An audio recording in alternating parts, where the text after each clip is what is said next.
Welcome to Osmo Dev Call number 6 about SS7 and SIGTRAN in 2, 3, and 3G networks. It's mostly, how it is used by 2G and 3G networks, and not so much what they do with SS7, but how they use the underlying SS7 network and how that works and how that is put together.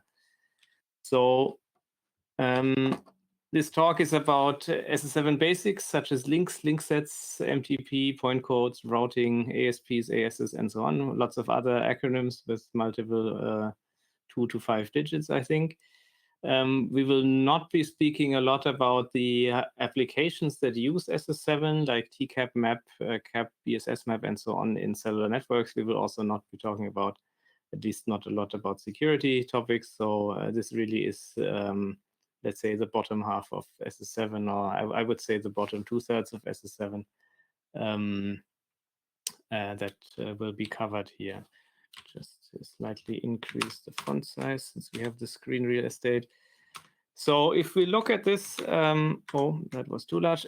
We have to look at evolution of telephone signaling because that's where SS7 originates from. If we go back like more than 100 years, we end up with manual switching, basically phone checks in large boards that human operators plug in to make connections between telephone lines. Slightly later, then there was automatic switching by inline signaling with mechanical switches based on pulse dialing. So there's the Strauger machines, or in German, the Hebdrehwähler, for example, which were electromechanical devices used for switching between circuit switched analog telephone lines. Later, there was analog switching. Analog switching could be done by transistors, for example. So we have semiconductors in the switching matrix instead of relays and mechanical devices, and but still inline signaling, for example, based on DTMF, the dual tone multi-frequency digits. And these systems were not just used between the subscriber and the telephone exchange, but they were also used over longer distances between the telephone exchanges. Then later on, digital switching was introduced of analog circuits. So the lines were still analog, but some digital switching technology, control technology. And last but not least, digital switching of digital circuits before VoIP came and destroyed everything. If we look at SS7, in terms of the signaling system 7, that's what SS7 stands for, sometimes also called C7 for CCITT, signaling system number 7. So C7 and SS7 are terms used interchangeable. So the first real international digital switching system widely deployed that I'm aware of is in 1964 was C5, the signaling system number 5. It uses tones inside the voice circuits, so it's similar to DTMF basically, and it can also be used in digital circuits where then the tones are played as PCM samples. In 1972, signaling system number 6 was introduced, which was the first system to use digital messaging to relay signaling information between telephone exchanges. It predates the protocol layering of the OSI ISO model, and it has a monolithic structure. So there's no separation between, let's say, transport layer and application layer and network layer and so on. And it was intended as an international system to be used, but it was never really widely deployed outside of the US because basically SS7 happened, and that was then deployed worldwide. Originally developed by AT&T in 1975 and first published in 1980 by CCITT. I'm not going to pronounce it. It's a French acronym. I will only do that wrong. Maybe Kevin can help with that in case anyone is interested. So it's now the ITUT, the technical part of the International Telecommunication Union. And it was released as the so-called Yellow Book. And every 4 years, all the standards have been revised and published as another book with another color. So there was Red Book in 1984 and Blue Book in 1988. And then from 92 and onwards, all the specs have been separated in separate specification documents. So it's not just one book released every 4 years, but every individual spec is released whenever they feel like there's a new release to be made for this specific document. So all of this is called SS7. And there's some interesting statistics that show you that basically in 20 years, the spec number of pages in those specs grew by a factor of 18. And all of that is still SS7. So it's it can mean quite some different things. So if we look at the traditional use case, as I said, telephone switching, so it's signaling between circuit switch telephone exchanges.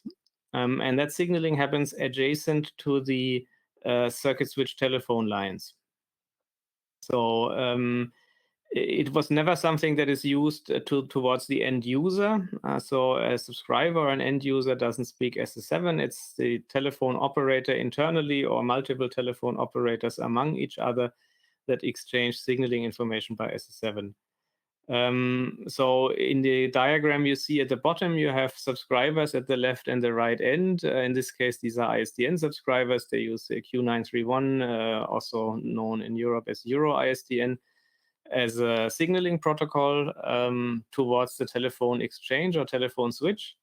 And the telephone switch then connects to other telephone switches over SS7 and uses the ISAP application level or user level protocol to convey signaling to other telephone exchanges. And finally, at the remote end, the telephone switch Y in this diagram then again converts to ISDN Q931 signaling towards the subscriber.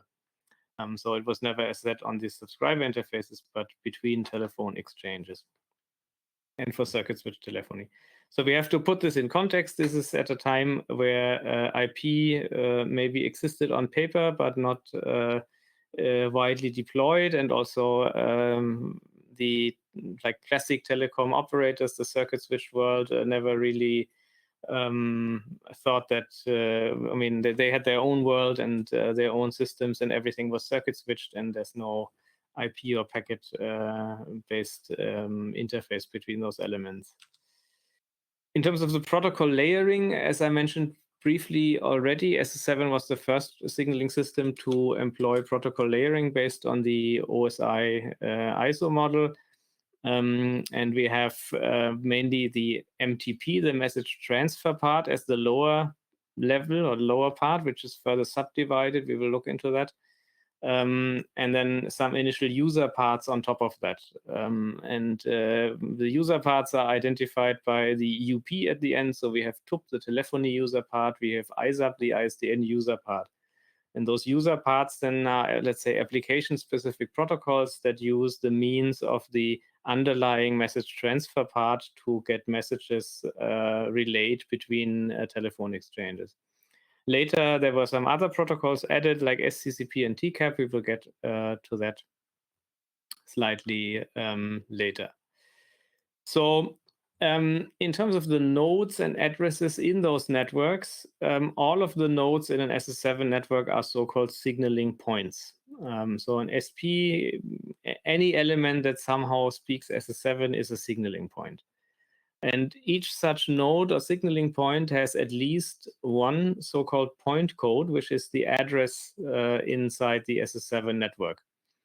Interestingly, these addresses have a different length depending on the country or region you're in. So internationally, between countries at the international interworking interfaces between operators, there's a 14-bit ITU, so-called 14-bit ITU-T point codes, whereas North America and China have decided to use 24-bit point codes, and Japan decided 16-bit is an interesting compromise in between.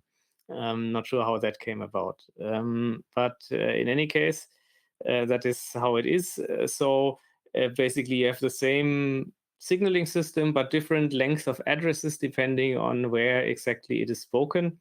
which also means that there's a need for translation in between those gateways between those different network domains.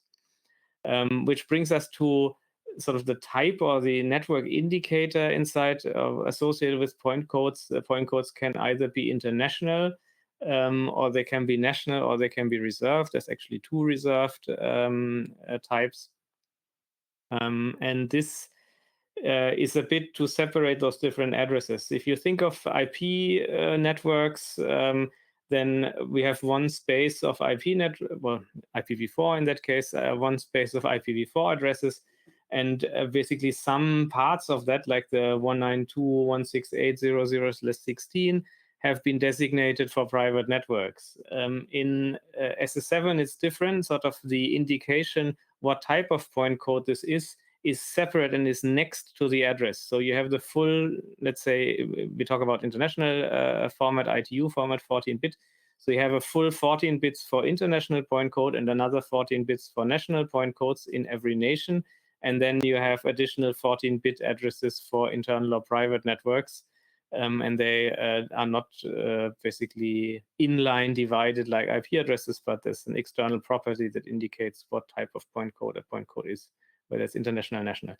And there's no direct routing between those different point codes. So if you have point codes within, let's say, a national German network, then you can route to other nodes within Germany, but internationally, there's a, let's say, it's a different address space of point codes. So there's no direct, they are not globally unique. Only the international ones are globally unique. Yeah, so we have different types of signaling points in the network. As I said, a signaling point is every node inside the SS7 network. We have three different types. One is the STP, the signal transfer point, which is responsible for transferring SS7 messages, yeah, too many typos, between SS7 nodes. And you can compare this to a router in an IP network. So if you look at the diagram here, we have two STPs in here, and we have SSPs, and SSPs are the service switching points, which are telephony switches or telephone exchanges, which originate or terminate SS7 messages, but they don't route them. So this is like a host with a single network interface, and this is a router with multiple network interfaces if you want to look at it from an IP point of view. So SSPA wants to talk to SSPD, then it sends a message to its STP, and this STP routes it to another STP, and that STP routes it to the destination, the SSPD in this diagram. There's also service control points, which are interfaces between telecom databases and the SS7 network. The distinction between SCP and SSP is mostly esoteric from my point of view, so you can just look at them as identical. I mean, STPs are routers and everything else is end nodes. It's sort of a logical conclusion from that. Now, we see here the connections, of course, between SSPs and STPs and between STPs and STPs. How do they look like? So we've spoken about the nodes. How do the edges look like in this network? We have so-called links and link sets. Or rather signaling links and signaling link sets, but I guess it's all about signaling, so we can ignore that part. Links are point-to-point connections between two signaling points. And that's important to realize that there is no notion such as a broadcast medium with multiple entities attached. There is not the equivalent of an Ethernet link or something like that. It's a point-to-point interface where there's one sender and one receiver, and of course the reverse direction, so bidirectional, but it's point-to-point interface, such a link between two network elements. Classic SS7 links are 64 kilobit time slots in PDH or SDH network, the classic TDM networks. Later also there was specification added for high-speed signaling links, HSLs, which use a full T1 or E1 that's like 1.5 or 2 megabits as a single link, but those are relatively rare. So it's 64 kilobit classic links. Then you can aggregate multiple of those links into so-called link sets. And the reason for that is that you get redundancy between those links, and also bandwidth aggregation, if they're all up, of course, within a link set. And links of a link set are between two signaling points. So they must have the same two endpoints. And in this diagram, we see a signaling link set between signaling point A and B, consisting of 3 links in that link set. Then there's all kinds of link types, which I will not go into detail. That ends up with complex diagrams, but this is basically just a, let's say, how a link set is used determines its designation. So there are A links, B links, D links, E links, F links, and so on. We can ignore that for the course of this presentation. In terms of routing in this network, it actually works surprisingly similar to IP. We have a point code and net mask. I think it's only called mask here in SS7. In a 14-bit point code network, of course, a /14 then is like a /32 in IP. So it's a single host or single signaling point route, and the default route would be 0/0 in the routes. One key aspect is that routes are typically statically provisioned at each signaling point. So this is there's no BGP or no OSPF or anything like that in SS7, at least not traditionally and not typically, even though there are, of course, mechanisms how to indicate that a certain point code is reachable or has become unreachable. There's no real like dynamic routing or something like that. So if we look at the different protocol stack layers, from top to bottom in inverse order, we have MTP1, which is the physical layer, our 64 kilobit TDM circuit or time slot on an E1 line, for example. On top of that, we have MTP level 2, which is a data link layer that takes care of encapsulating messages into variable length packets. So we have link alignment, link error monitoring, error correction, flow control, and these kind of tasks on MTP2. And then on top of that, we have MTP level 3, which is the network layer of the network. And it consists of 2 different parts, the so-called SMH, the signal message handling, which is the forwarding and routing of messages based on point codes. And we have the SNM, the network management, which monitors link sets and routes and provides status to nodes. So if some point code becomes unreachable, it notifies the peers that this point code has become unreachable. There's a question about no dynamic routing at all. Well, I mean, the specs don't forbid you from doing whatever kind of intelligent logic on top within your network, but between operators, I'm not aware that there is you have redundant links, and you achieve redundancy by having all kinds of redundant connections, so multiple link sets in each link and multiple links between each pair of STPs and multiple pairs of STPs. So redundancy on redundancy on redundancy, but there's not a way how you can advertise across an entire network that a new address has been available like you can do in BGP or something like that, at least not on a global scale between operators, as far as I'm aware. So yeah, we have these 2 parts, these 2 jobs of MTP3. Now, an MTP3 header, actually, I forgot to include it here now that I realize it.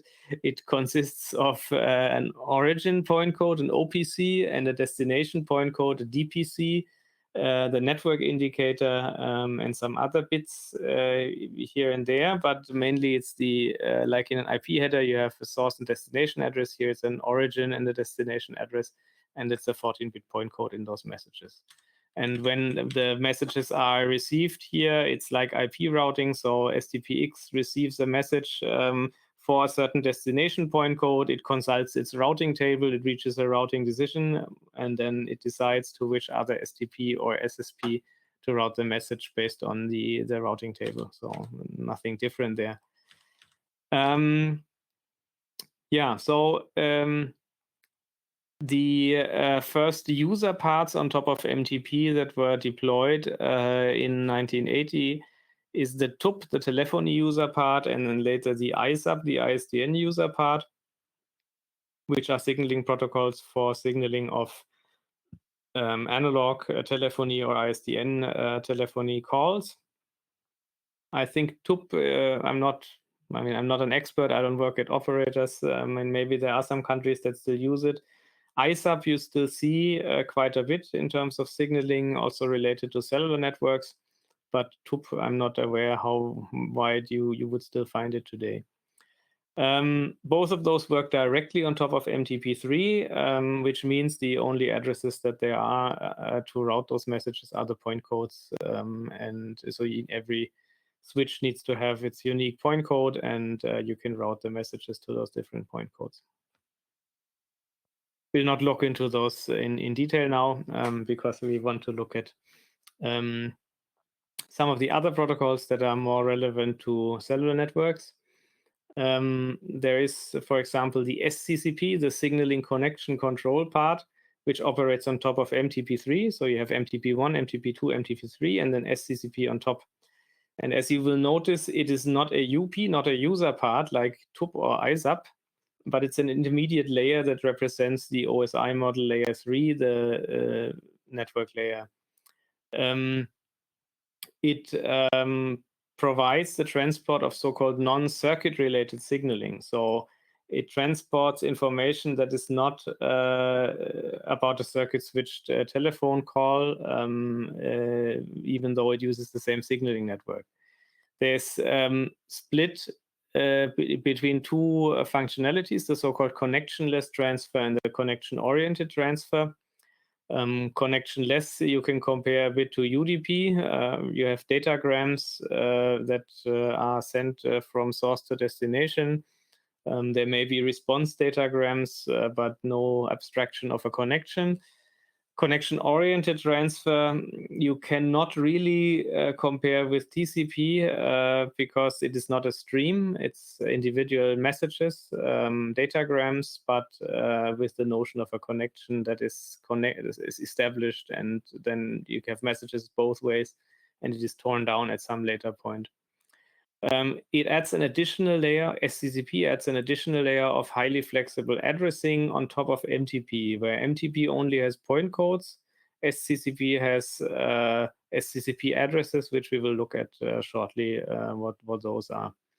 SCCP now with, of course, the underlying transport protocols were and are extensively used in cellular networks of 2G and 3G technology. Not only on the most people associated with the roaming interface between operators, but it's also used on the A interface, which is the interface between the radio access network, base station controller, and the core network. And likewise in 3G, it is used for IOCs and IOPs between the radio access network, here the RNC, and the core network. And it's used for virtually all interfaces in the core network itself, so between the HLR, home location register, and the SGSN, and another SGSN, and the SMSC. I wanted to put SMSC there. You see too many acronyms. So the SMS service center and the home location register and the mobile switching centers, they, for example, all use SCCP to communicate their high-level protocol messaging.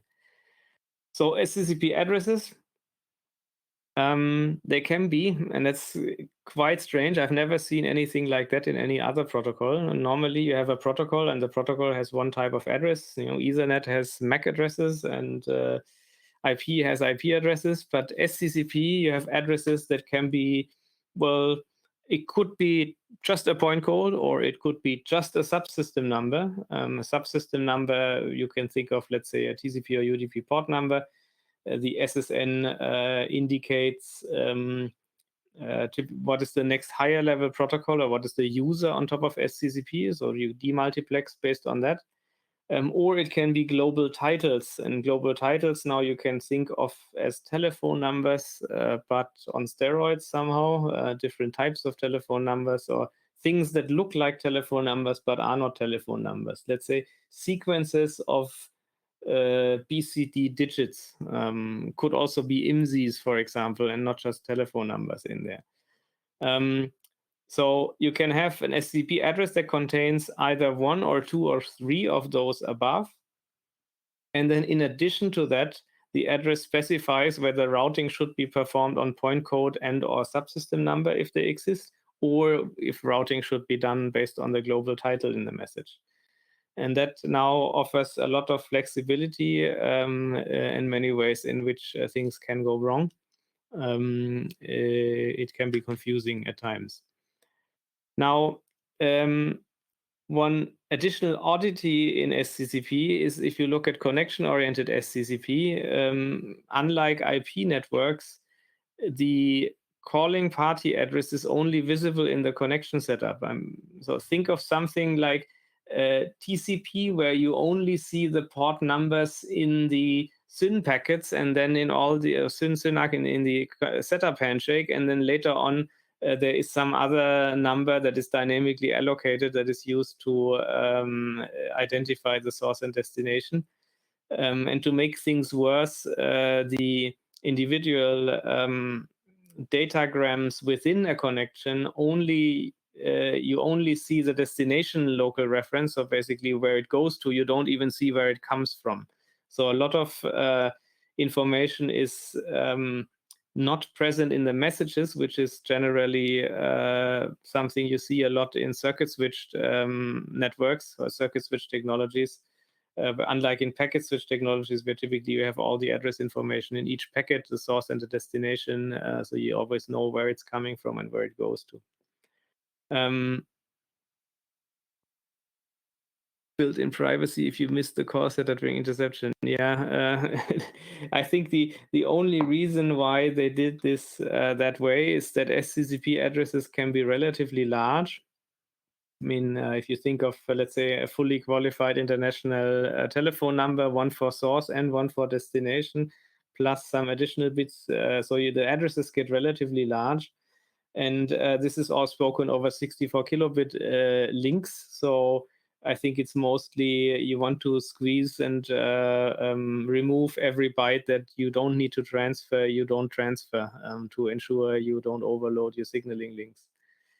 Which basically brings us to another interesting topic, which is the topic of the maximum size of signaling messages, where there is not really any mandated minimum size that I'm aware of. Well, maybe there is one, but in any case, in practice, you never know how large you can make messages so they reach the final destination. So there is no path MTU discovery or anything like that. So if you want to make sure that your message can be routed all over the SS7 network, you really have to make it very small. And allegedly, this was also the reason why SMSs are limited to 163 7-bit characters, because that was the maximum with the 7-bit packed characters they could transfer over SS7 networks without running into some nodes that would basically discard the message because you hit the maximum supported message size there. Another protocol within SS7 is again on top of SCCP now. So we have MTP1, MTP2, MTP3, SCCP, and now on top TCAP, the transaction capabilities application part, which is also a really odd thing to get your head around because it's not a protocol in itself, like you would know it or like you would recognize it, but it's some kind of concept to generalize out some of the transaction logic from higher level protocols. So TCAP is like an adapter that sits between SCCP and a higher level protocol that takes care of some transaction logic. And its main two users in cellular telephone networks are the MAP, the mobile application part, which is the signaling used between most of the core network elements, and CAP, the camel application part, which is used for prepaid roaming and billing purposes in 2G and 3G networks. TCAP is in itself quite strange. You have a dialogue portion and component portions, and it's been probably 10 years since I started to look into this, and I still find it odd today if I look at TCAP conceptually. Guess if you haven't been growing up with it, you will always find it weird. Okay, so far for circuit switched SS7 basics, how they work traditionally over time division multiplex interfaces. Now, of course, at some point, IP networks became more relevant than circuit switched time division multiplex networks. And one had to think about how to transport SS7 signaling over IP. Why did one have to think about that? Well, if, of course, ISDN or analog telephone lines go away, then you don't need the signaling for ISDN or analog telephone lines anymore. But of course, for an extended period of time that is still not fully concluded, you still have circuit switched lines somewhere on the planet, and you need technologies that can deal with both. So let's say individual parts of the circuit switched TDM network are then carried over IP while others still remain, and vice versa. And also we have all of the cellular network related signaling that doesn't really necessarily relate to circuit switched telephony. Let's say you register to a cellular network, or you send an SMS that is not related to circuit switched voice telephony, but still it uses all this infrastructure. So somehow the SS7 had to be how can I say, adapted or translated on top of IP. And that is what happened in the IETF SIGTRAN working group, the Signaling Transport Working Group, which is now long concluded, closed. And it developed a series of protocols, I think in the late 90s, that are designed to help use SS7 over IP. The common denominator to all of those protocols is SCTP, the Stream Control Transfer Protocol, which is a layer 4 protocol that is on the same level as TCP or UDP, directly on top of IP. And then on top, you have various different dialects or versions of SIGTRAN. They're listed all here. I'm not going to read the slide. You can also see on this slide that there's how those different protocol stacks look like. So in a classic SS7 world, if we look at, let's say, a map interface like it's used in GSM or 3G, oh, there's actually TCAP missing. My apologies. I just realized. Okay, so replace the top line with TCAP/map, so it becomes correct. So we have TCAP and map at the top part, which is our, let's say, application layer. And then on the bottom, we have SCCP on top of MTP3, on top of MTP2, on top of MTP1, which is an E1 or T1 time division multiplex line. Vadim is asking what V5 is. V5 refers to ITU-T v.5, which is a protocol used to control remote access multiplexers. Sometimes, let's say, you have a telephone switch in some town, and there is like a remote village which is a bit out of the town, and you want to connect that, but somehow either you don't have the number of lines to connect all of those subscribers directly there, or the line length is too long. Then you put an so-called access multiplexer in that village, where all of the people in that village connect their telephone lines to, and then you have some kind of multiplex connection, like an E1, for example, between this access multiplexer and the telephone switch, and the protocol used to remote control that access multiplexer is V5. And there's V5.1 and V5.2. And I've been trying for years to get hands on such equipment, to play with it and to implement V5 in open source software, but unfortunately I still haven't yet managed to obtain such equipment, but I'd love to. Okay, now getting back to that, so we have the application on top. Here it's map with TCAP built in this diagram, then SCV and so on top, and that's the circuit switched. And now we have all these new versions over IP that all differ in at which level we adapt, like how many layers do we take from the classic SS7 protocol stack and how many layers do we bring in from the bottom. So SUA, the SCCP user adaptation layer, basically takes the minimum IP transport for SIGTRAN, which is SCTP over IP over Ethernet or whatever you have underneath your IP, introduces this SCCP user adaptation layer, and then directly in there you have the SCCP user, right? Map is the SCCP user. SCCP is the MTP3 user. MTP3 is the MTP2 user, and so on in this context. So SCCP user adaptation takes whatever is above SCCP and puts that and glues that on top of IP. With M3UA, we take the MTP3 user, which is SCCP, and we transplant that over here. We add our MTP3 user adaptation layer over SCTP over IP and so on. With M2UA, you go another layer lower, so we have MTP2, and the user of MTP2 is MTP3, so we take everything from MTP3 and upwards over here. We add M2UA, and again we have the SCTP IP Ethernet underneath. And last but not least, there's the MTP2 peer-to-peer adaptation, where you only remove the E1T1, and everything, including MTP2, MTP3, and so on, and all upper layer protocols are still existing in IP. That's what M2PA looks like. So the important thing to take from this slide is that SIGTRAN is not really one protocol, but it's a number of different protocols, all designed within one working group, which was called SIGTRAN.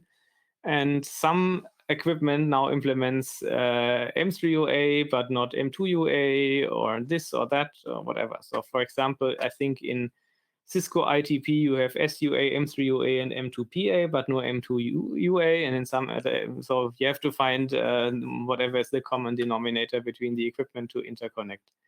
Now, why did they develop all these different versions or variants? Of course, they have all their use cases. And it depends on what you want to achieve. Let's say you have an existing SS7 network, going back to this here, for example, this diagram. We have this existing network.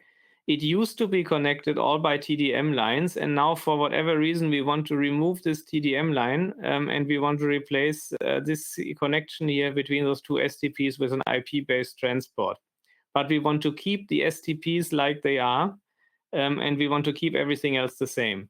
Then in this case, of course, we have to use M2PA as a translation layer, because that's the only thing that is transparent enough for those two STPs to operate without any modifications. So you can basically put a gateway in between, and all the higher layer protocols will not notice any changes.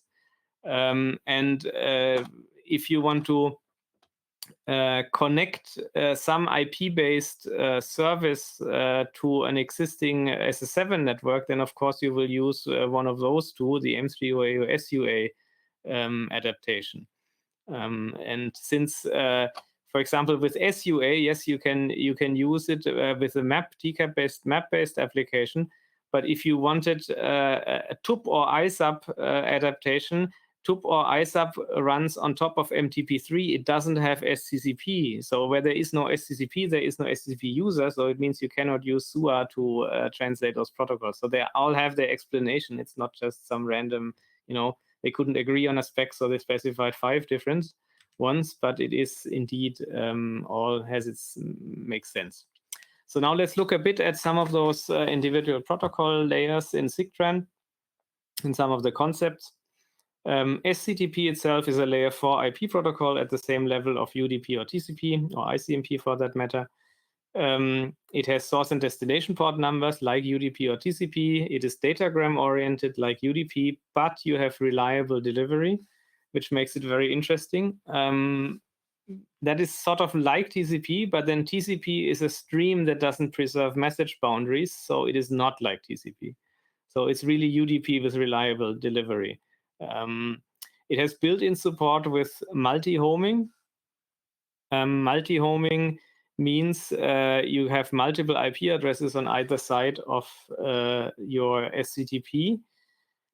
And that's why they call this association. So in SCTP, you don't talk about a connection. Like TCP has a connection, but SCTP doesn't have a connection. It has an association because it is between any number of IPs on the left side of the association and any number of IPs on the right-hand side of the association. All of those IPs have to belong to the same host on both sides, of course, but you can have any number of IP networks with any number of different addresses in between. And if those some of those IP networks fail, it will transparently continue to work over those that remain. So that's a bit of the link set idea in SS7 translated to IP networks. It also has two parts that make it different from, let's say, TCP or UDP. In TCP or UDP, basically the only knowledge of what higher level protocol you're using, let's say HTTP or SMTP, is the port number. So there's a convention that HTTP is spoken over port 80 or HTTPS is spoken over port 443. In SCTP, in addition to the port numbers, there's a so-called payload protocol identifier field in each message, which tells you what is the payload protocol. So you can use any port number and still you will know based on the PPID what actually is the next level protocol. I find that a very smart decision, and it helps basically for tools like Wireshark. They just look at the PPID and can decode it no matter what non-standard port number anyone might have configured anywhere. It's extremely convenient. It also has multiple parallel streams of datagrams in each association. And each of those have, within one stream, you have no reordering and in-sequence delivery, but those streams in parallel, they can basically be asynchronous to each other. Not quite sure why or what is the real use case for that, but it's one of the significant differences. And actually, the higher level protocols like M3UA make use of that. So some messages have to be sent over stream 0, but some other messages must not be sent over stream 0. So M3UA now operates on top of SCTP, and it allows the MTP3 user to utilize a remote MTP3 stack. So it is not really extending an SS7 network over IP, but it is allowing an external application to utilize an SS7 network, or utilize the MTP3 stack on a remote SS7 node. So you have something called a signaling gateway, an SG, that attaches both to IP and the SS7 network.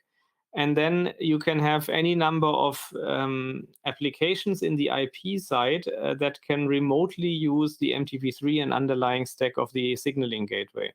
You can think of it like of a SOCKS proxy in the IP world, where using SOCKS, you can use a remote TCP stack of some gateway. And it's sort of the same idea. M3UA is the predominant SIGTRAN dialect that is used within 3GPP specifications. So the A over IP interface in 2G or the IU interface over IP are both, for example, specified over M3UA. You could, of course, speak them over other dialects, but as 3GPP states, you must support M3UA in order to interoperate with different vendors. Now, all of those SIGTRAN XUAs, if we look again at that, we have M2UA, M3UA, SUA, V2UA, IUA, all those UAs, but not the PA, by the way. All those UAs, we abbreviate them with XUA, so some user adaptation. They have the concept of application servers and application server processes.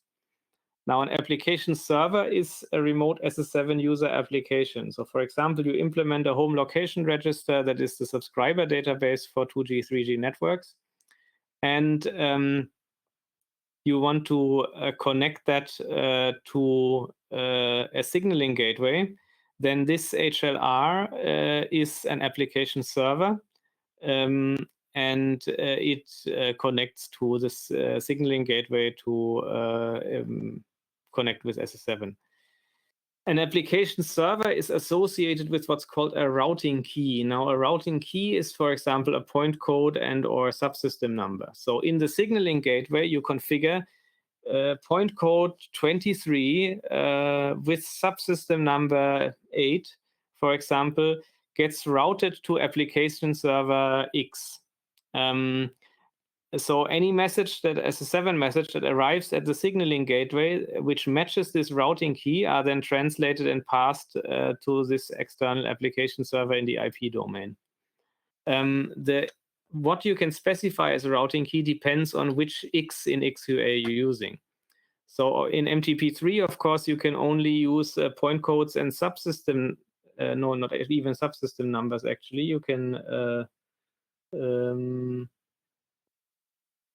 No, you can only use point codes basically as routing keys. But in SUA, you could also use subsystem numbers, SCP level subsystem numbers, for example, as routing keys. Application servers have states. Well, down and active are sort of self-explanatory. Inactive means, let's say, the two elements are talking to each other, but they have decided that they are not, this connection or this association is not active yet. And within, or next to application servers, we have so-called application server processes, ASPs. Now, each ASP is an individual connection between a signaling gateway and a user application. It becomes interesting in that it's not that one AS has multiple ASPs, it's the other way around. Every ASP can serve multiple ASs. So you have one connection and it can serve multiple applications over that one connection.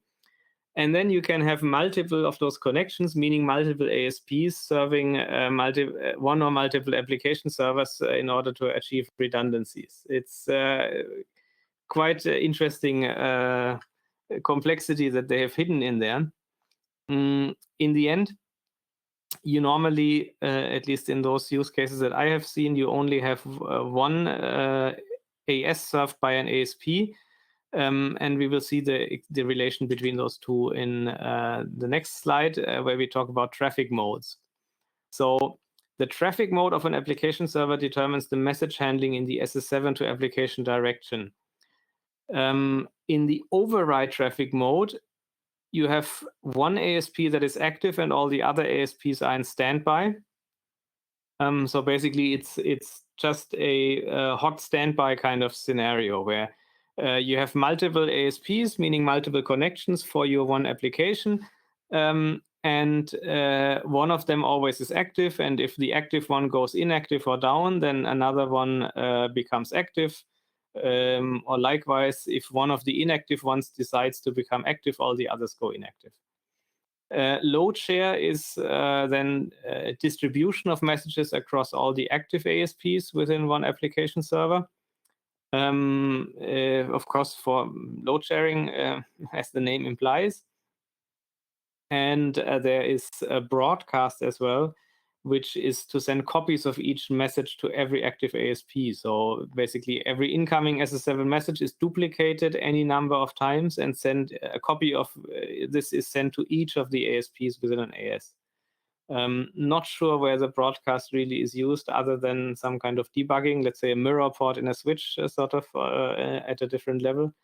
But of course, load share and override are heavily utilized traffic modes. Now, if you want to play with any of that, there is two software packages that I personally find rather useful. One is Osmo STP. It's the Osmocom implementation of a signaling transfer point. However, it only supports SIGTRAN. It doesn't support classic TDM-based SS7. It comes also with a client library, libosmo SIGTRAN, which allows you to implement applications that then register as clients or as ASPs towards a signaling gateway like Osmo STP. And Osmo STP does the MTP level routing and all of that.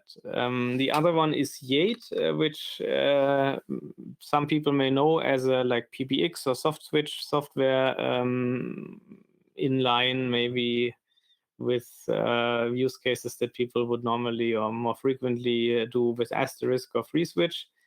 Yate has a very strong SS7 stack, including a TDM SS7 stack. So it really does all the MTP2, MTP3 over real TDM interfaces with, for example, DADI cards. It supports M2UA, M3UA gateway, and SCCP with global title translation. So in addition to that, what you can also do, but you're most likely not allowed to do unless you have licenses from Cisco for that. There is Cisco ITP is how the product is called, the Internet Transfer Point. It's basically a combined STP plus signaling gateway that you can run either on like real Cisco hardware, which today, for example, the 2700 series of Cisco devices you can get for like 60 or 50 euros on eBay. If you have a license, then you can install the ITP iOS image on that and also play with the non-open source implementation that has been widely used in production networks. You can also run that in, oh my God, I forgot the name.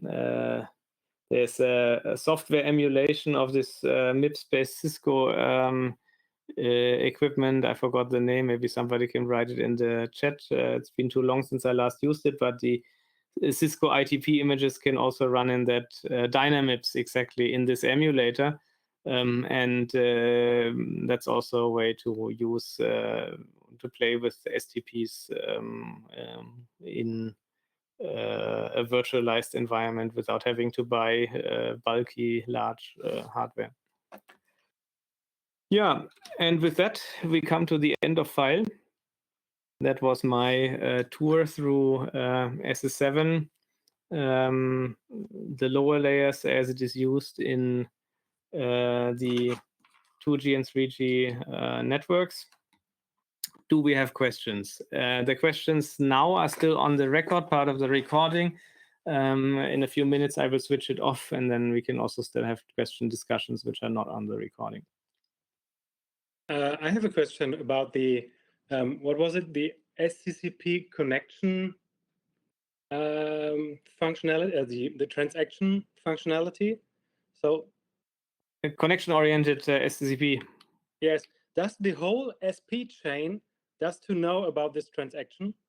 Because you have the relationship between the origin values and then the 24-bit. What was it? There was the other slide.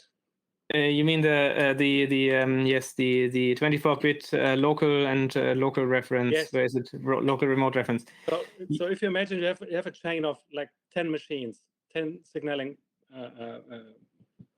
parts. So everybody has to. So the packet has to go to the same 10 machines every time, right? Yeah. So connection-oriented SCCP, at least the only use cases that I am aware, and of course I mostly know several networks, is only between the RAN and the core network of mobile operators. So you will not have a very complex hierarchy in between. So between the BSC and the MSC, for example, it's not used in the core network or between operators. But yes, you are correct that on SCCP level, normally you only have the source and the destination, and all the intermediate routing is done by MTP. If you have intermediate SCCP level translation or routing, then you do something that's called connection coupling, which is basically a proxy in between. At least that's what the spec states.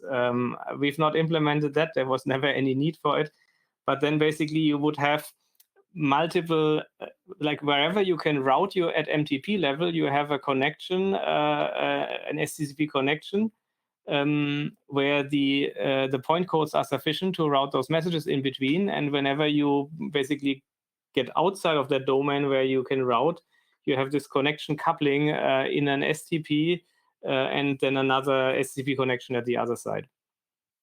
And as I said, the connection oriented is really quite special and not really used. For example, TCAP runs on the connection-less STCP. So all of the map cap and so on, you never have the connection-oriented STCP in there. Okay, thanks again, everyone, for your attention.